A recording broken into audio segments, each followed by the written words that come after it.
नमस्कार दोस्तों, भूमिका पब्लिकेशन के YouTube चैनल में आप लोगों का स्वागत है।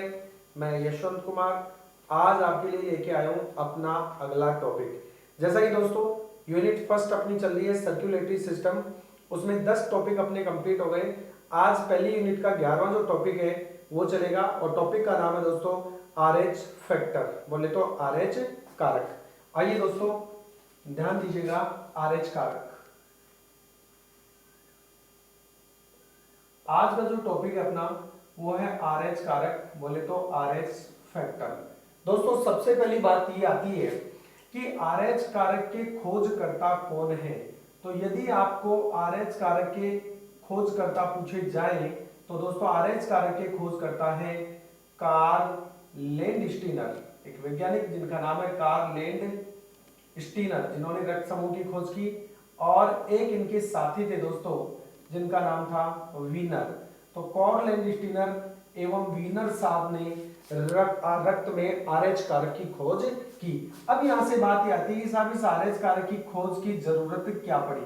तो देखिए दोस्तों, सबसे पहले कार्ल लैंडस्टीनर साहब ने क्या किया, ये एक व्यक्ति है, इस एक व्यक्ति का जो ब्लड है इन्होंने एक दूसरे व्यक्ति को दिया, इसका नाम मैं ए रख देता हूं और दूसरा व्यक्ति जो है इसका नाम मैं रख देता हूं बी। तो दोस्तों कार्ल लैंडस्टीनर साहब ने एक व्यक्ति का रक्त बी व्यक्ति को दिया, ठीक है। तो इन्होंने क्या देखा, देखिए सबसे पहले बताऊं आपको कि जो रक्त दे रहा है इसको हम डोनर या दाता कहेंगे, और जिसको हम रक्त दे रहे हैं यानी कि जो रक्त ले रहा है उसको रिसेप्टर या ग्राही कहेंगे।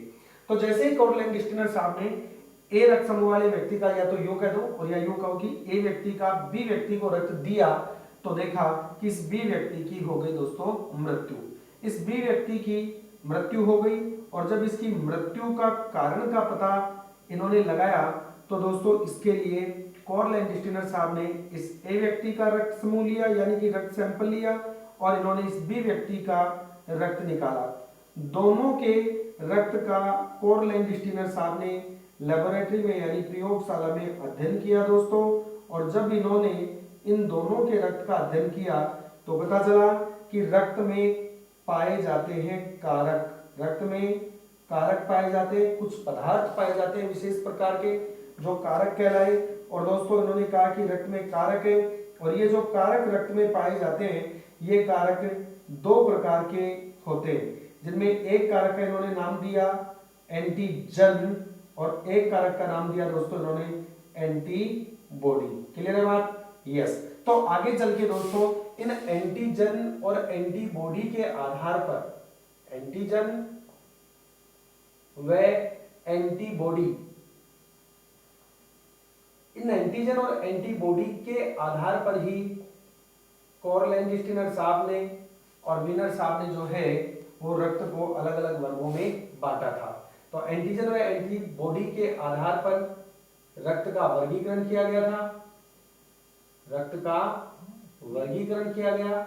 और दोस्तों इसके बाद जब ये स्थिति सामने आई कि रक्त में कोई कारक पाए जाते हैं तो इन दोनों ही वैज्ञानिकों ने एक बंदर के रक्त का अध्ययन किया। इन्होंने अध्ययन किया एक बंदर के रक्त का। दोस्तों इस बंदर का जो नाम था वो था मकाका रीसस बंदर। तो इन्होंने कार्ल लैंडस्टीनर और वीनर साहब ने मकाका रीसस नामक बंदर के रक्त का दोस्तों इन्होंने अध्ययन किया, इनके ब्लड की स्टडी की, इन्होंने रक्त का अध्ययन किया।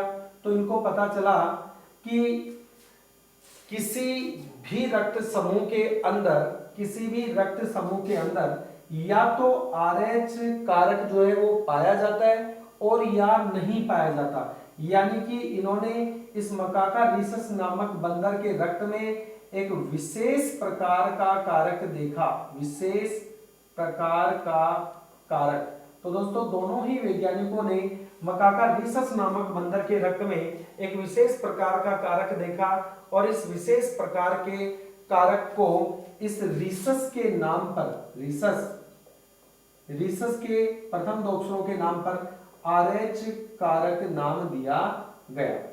यस। तो मकाका रीसस बंदर में विशेष प्रकार का जो कारक देखा गया उसे रीसस के नाम पे RH कारक नाम दिया गया।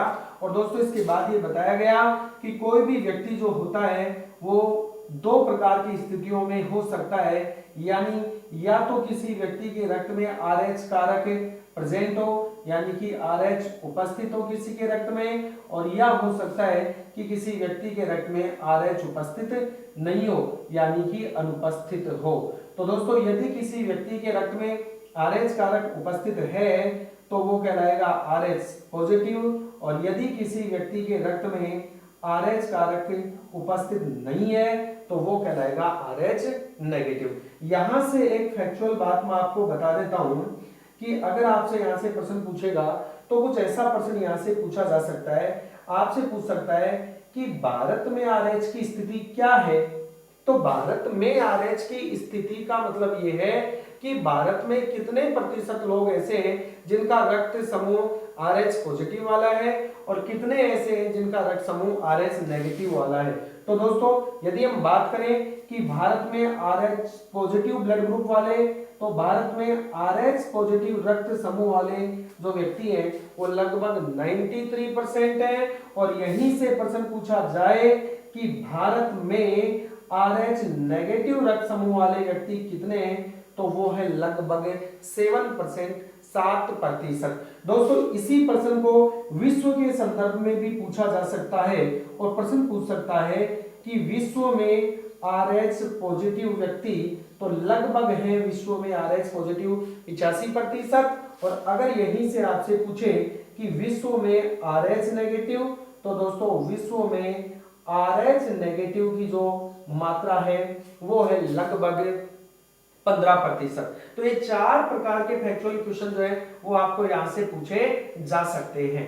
दोस्तों मैं आपको एक विशेष बात बता दूं, यहीं पर बता देता हूं एक विशेष बात, और ये विशेष बात ये है कि जैसे ही RH कारक की खोज हुई, RH कारक की खोज, तो इस RH कारक की खोज होने के बाद ये कंफर्म हो गया कि कोई भी रक्त समूह ए नहीं होता, बी नहीं होता, ए बी नहीं होता या ओ नहीं होता, यानी कि वो रक्त समूह RH कारक की खोज के बाद या तो ए पॉजिटिव होगा और या ए नेगेटिव, क्योंकि दो ही स्थितियां बन सकती हैं कि या तो किसी व्यक्ति के रक्त में RH कारक होगा और या किसी व्यक्ति के रक्त में RH कारक नहीं होगा।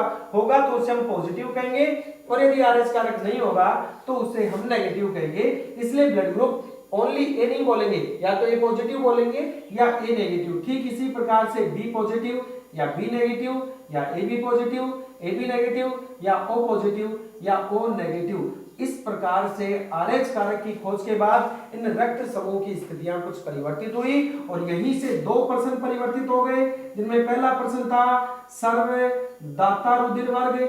तो दोस्तों सर्वदाता तो हो गया कौन, देने वाले में हमेशा एंटीजन अनुपस्थित होने चाहिए, और हम जानते हैं कि ओ रक्त समूह में एंटीजन नहीं होता, RH भी एक एंटीजन है, ये भी नहीं होना चाहिए, तो हम कहेंगे O नेगेटिव।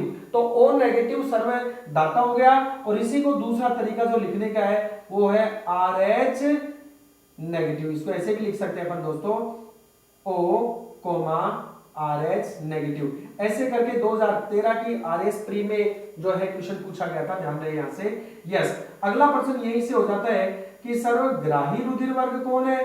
तो दोस्तों सब जानते हैं सर्वग्राही रुधिर वर्ग AB है, लेकिन सर्वग्राही वो होता है जिसमें एंटीबॉडी अनुपस्थित होता है। तो ये एंटीबॉडी अनुपस्थित किस में होते हैं, AB में होते हैं। तो सर्वग्राही और एंटीबॉडी अनुपस्थित होते हैं लेकिन एंटीजन प्रेजेंट होते हैं, और RH एक एंटीजन है तो ये प्रेजेंट होना चाहिए, तो ये AB पॉजिटिव किसमें प्रेजेंट होना चाहिए, सर्वग्राही। तो जो सर्वग्राही होगा उसमें RH कारक उपस्थित होगा।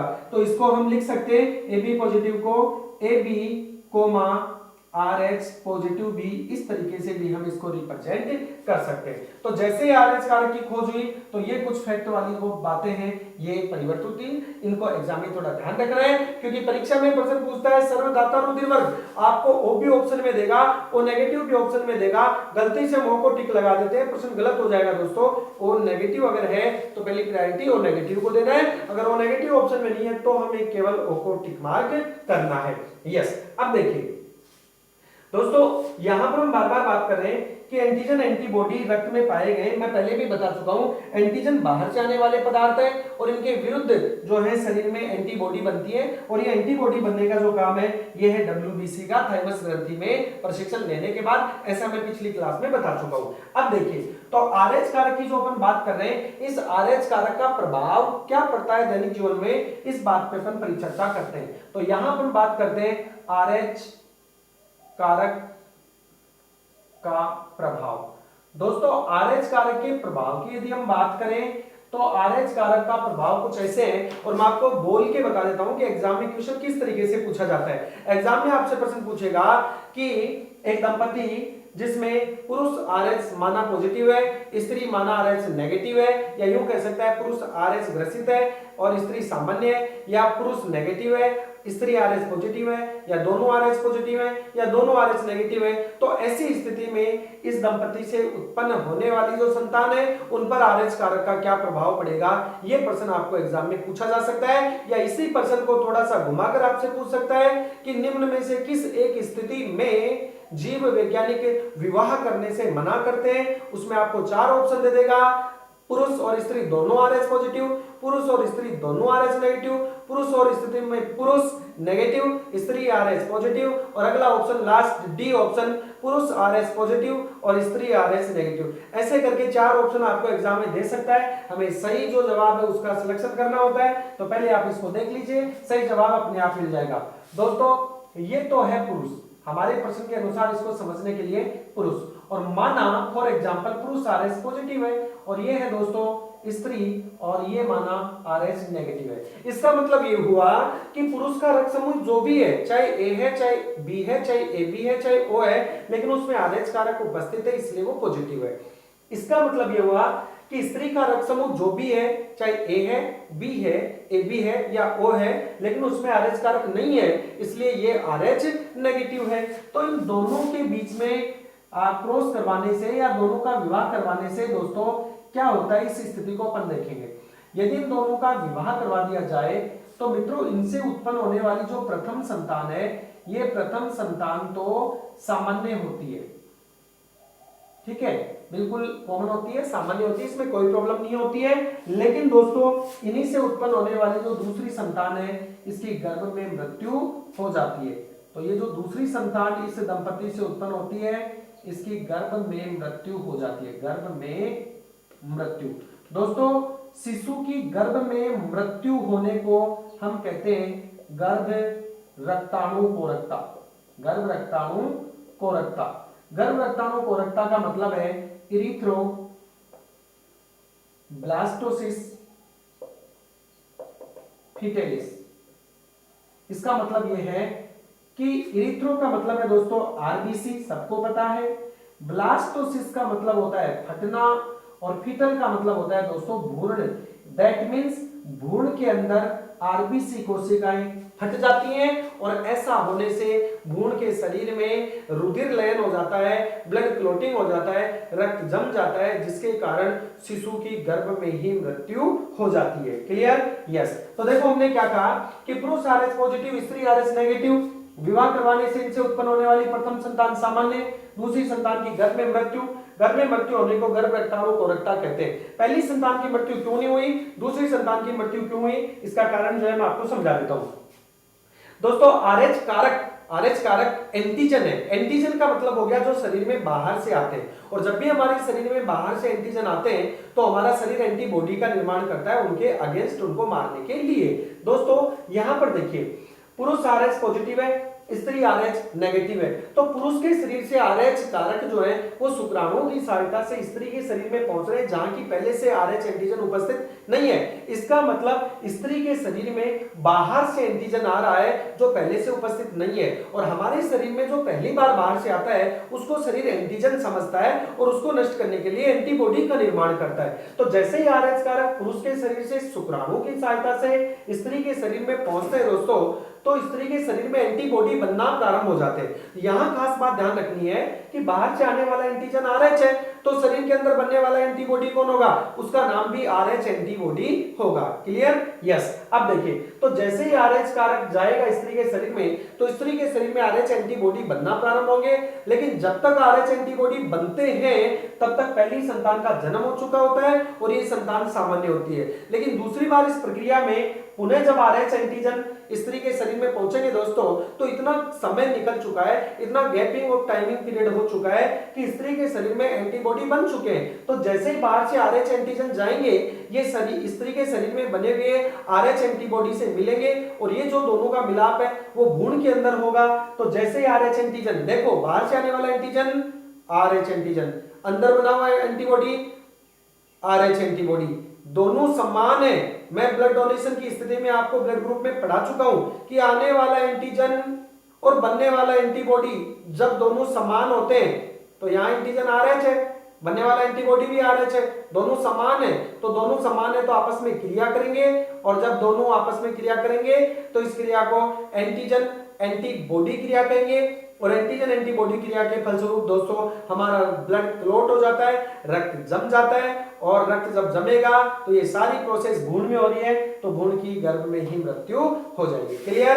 यस। तो जब भी आपसे प्रश्न पूछे कि किस स्थिति में जीव वैज्ञानिक विवाह करने से मना करते हैं, तो पुरुष RH पॉजिटिव, स्त्री RH नेगेटिव। इसके अलावा कोई सी भी स्थिति, मैं यहाँ पर बता देता हूँ, स्थिति कोई सी भी इसके अलावा स्थिति हो उसमें कोई भी प्रॉब्लम नहीं होनी है, क्योंकि पुरुष RH माना पॉजिटिव है, स्त्री भी RH यदि पॉजिटिव है, अगली स्थिति बनती है पुरुष RH नेगेटिव, स्त्री भी RH नेगेटिव, और एक स्थिति और बनती है दोस्तों कि पुरुष RH नेगेटिव और स्त्री RH पॉजिटिव। ये स्थितियां बनती हैं, और एक स्थिति जो है अपन ऊपर देख चुके हैं, पुरुष पॉजिटिव स्त्री नेगेटिव। केवल इसी स्थिति में इरिथ्रोब्लास्टोसिस पिटलिस होगा, गर्भ रक्ताणु कोरकता होगी, इन तीनों में नहीं होगी, क्योंकि पुरुष RH पॉजिटिव है, स्त्री भी RH पॉजिटिव है। पुरुष के शरीर से जो एंटीजन स्त्री के शरीर में जा रहा है वो पहले से स्त्री के शरीर में मौजूद है, इसका मतलब स्त्री का शरीर बाहर से आने वाले एंटीजन को समझता है और इसके खिलाफ एंटीबॉडी का निर्माण नहीं करेगा, तो एंटीजन एंटीबॉडी क्रिया नहीं होगी और शिशु को कोई भी हानि नहीं होगी। ये जो स्थिति है इसमें पुरुष नेगेटिव है, स्त्री नेगेटिव है। पुरुष नेगेटिव है तो बाहर से कोई भी एंटीजन नहीं जा रहा, और एंटीजन नहीं जा रहा तो एंटीबॉडी का निर्माण नहीं होगा। अगली स्थिति में पुरुष नेगेटिव है, स्त्री पॉजिटिव है, हमें यहाँ जो इफेक्ट पड़ेगा वो पुरुष से पड़ेगा, क्योंकि हमेशा शुक्राणु पुरुष के शरीर से स्त्री के शरीर में जाने होते हैं, तो जो बाहर से जा रहा है उसमें एंटीजन नहीं होना चाहिए, तो यहाँ पुरुष के रक्त में एंटीजन नहीं है, ठीक है, इस कारण से स्त्री के शरीर तक एंटीजन नहीं पहुंचेंगे, जिससे एंटीबॉडी का निर्माण करने की जरूरत नहीं पड़ेगी और एंटीजन एंटीबॉडी क्रिया नहीं होगी और गर्भ रक्ताणु कोरकता नहीं होगी। अब दोस्तों कई बार क्या होता है कि माना गर्भ रक्ताणु कोरकता से पहले की जो स्थिति होती है, जैसे मैं बता दूं आपको कि आपके प्रथम संतान सामान्य है लेकिन दूसरी संतान के गर्भ में मृत्यु होगी, ऐसा आपको पहले ही पता चल गया। कैसे पता चला? आपको पता है कि आपका आपका जो ब्लड ग्रुप है वो पॉजिटिव है, स्त्री का जो ब्लड ग्रुप है वो नेगेटिव है, तो जाहिर सी स्थिति है कि ये स्थिति पैदा होने वाली है। तो आप इससे पहले ही, स्थिति सामने आए उससे पहले ही बचने के लिए दोस्तों मार्केट में कुछ इंजेक्शन उपलब्ध है, और ये जो इंजेक्शन है ये 3 नामों से मार्केट में उपलब्ध है, जिनमें एक का नाम है एंटी RH एब्सेंट, एक का नाम है एंटी D और एक इंजेक्शन का नाम है IgG,